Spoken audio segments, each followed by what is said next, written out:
Hey everyone, it's Angelo here from Kinetic Analysis, and I wanted to give you a brief update on Hurricane Melissa. This is a storm that we've been tracking for well over a week now, when it started off as just a tropical wave, then a tropical storm, and now it's really reached its peak here, Category 5 Hurricane Melissa, which hasn't really shown any signs of weakening. There's been no eyewall replacement cycles, and the intensity has been holding steady at around 175 mile per hour sustained winds. And so you can see it is closing in on the island of Jamaica now and should make landfall there within the next few hours. So I also wanted to talk about what kinds of hazards we expect from this storm, using our web app Kineticast as a template, because Jamaica is expected to see very significant impacts, not just from the wind, but also from the surge and the rainfall as well. But let's first start by talking about the wind. So I have Melissa pulled up here on Kineticast, and if you zoom in, you can see each of these different polygons shows the potential winds that can occur. And so you can see here winds of over 165 mile per hour sustained are expected in some of these communities, which is again really just going to be devastating. The only good piece of news I could offer up, not that there really is any for Jamaica, is that Kingston, which is the major population center, will see reduced winds because the center of the storm is making landfall further west. But again, no one here is really out of the woods. This is going to be a life-changing storm for those in Jamaica.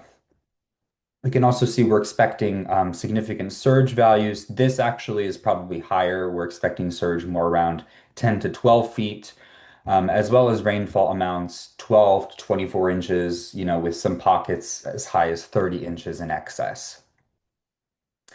In terms of the economic impacts, we're expecting a total economic impact of around 3 billion USD to the island of Jamaica.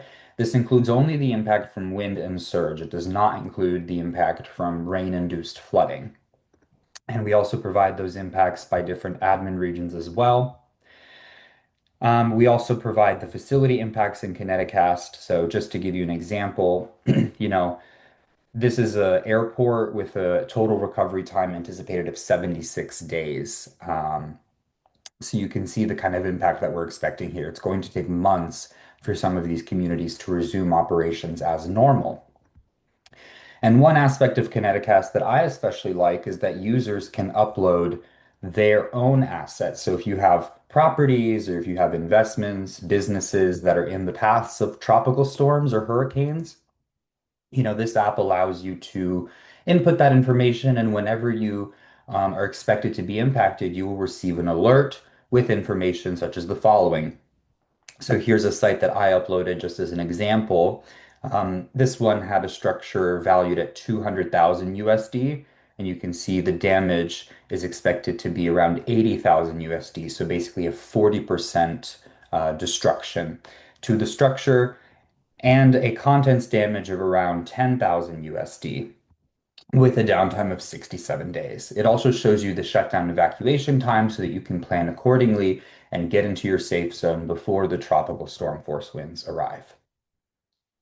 So that's a brief update on Melissa. Again, this is going to be just a catastrophic storm for this island, and we hope that everyone there stays safe. After Jamaica, it will pass through Cuba, although we're expecting it to be a weaker storm by then, though the wind field may grow in size because it will be interacting with land and, starting to interact with the upper level trough, which is, what's eventually responsible for bringing it up and out to the northeast. And Bermuda will have to watch this as well because they are not out of the woods as Melissa can get quite close to them. So we hope everyone in Jamaica stays safe and thank you for watching.